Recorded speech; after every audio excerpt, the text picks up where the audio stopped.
Here we go again. Yet another company, this time nationwide, going down the woke rabbit hole with a bizarre video featuring one of their bank workers parading in drag. This is all to celebrate the month-long Pride Festival. And I'll be the first to celebrate the choices that anyone has made in life. Who they choose to fall in love with, how they identify. Good luck to you. It's a wonderful thing. It's a free country.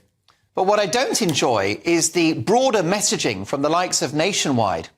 If they don't know the implications of blindly backing these campaigns, they're stupid. And if they do know, then they are frankly sinister. Because what's happening here is a war on the very idea of gender itself.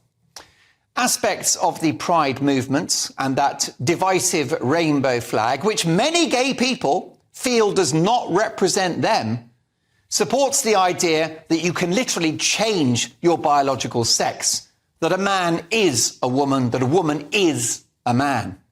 It's an ideology which tells little boys and little girls at school that they can choose their own pronouns and that they may be trapped in the wrong body. Why do Nationwide Bank want to endorse that message?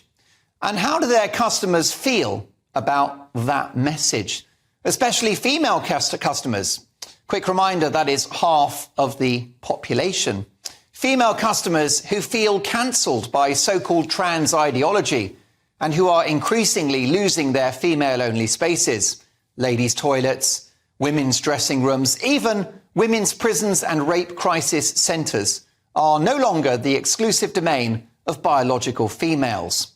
Women are rightly angry about that, as they are about being called people with ovaries, cis women, humans with a cervix, or even chest feeders. Are Nationwide happy to endorse this erasing of women? Do women not have bank accounts and loans and mortgages? Well, I think the likes of Nationwide are mortgaging their own future with this divisive woke nonsense. What is it, their business, getting involved in these cultural matters? Their job is to lend money to people at great expense to us and generating great wealth for them. Stay in your lane, chaps. Or is it chapesses or they chaps, them, who knows? It's like our police officers dancing and wearing flags at pride marches. It's not their job to make the world a better, fluffier place. They're the police. It's their job to make the world a safer place, but they seem to have forgotten that. What about the drinks company Innocent this week? They make smoothies, of course. They claim to be ultra woke, even though they are 90% owned by the global corporate giant Coca-Cola. How does that square?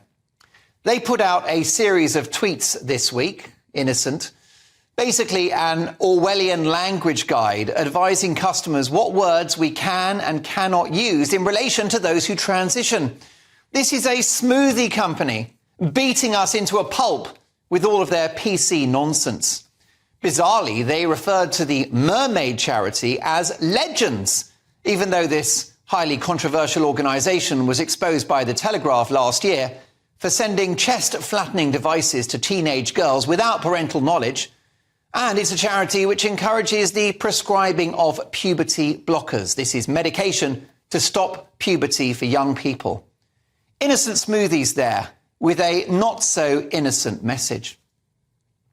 Well, they went on to say, we're always looking for ways to be more inclusive. So we asked mermaids to teach us what's okay to say. Welcome to hell. And here's how pathetic these companies are. Innocent have now deleted the tweets after an enormous public backlash, demonstrating that these corporations have no morals, no ethics, and no backbone.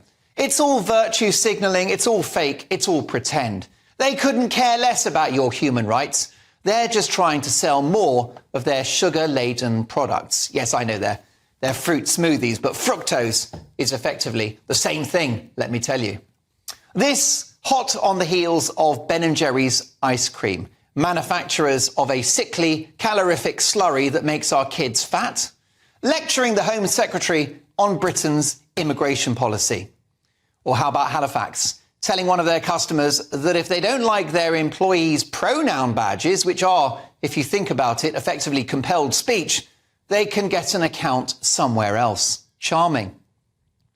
Well, as we've seen with Bud Light, who went woke by employing a trans woman who mocked actual women, or US retail giant Target, who have been making swimsuits for kids that you can tuck your bollocks into, the expression go woke, go broke has never been truer. They have lost billions, and I couldn't be happier.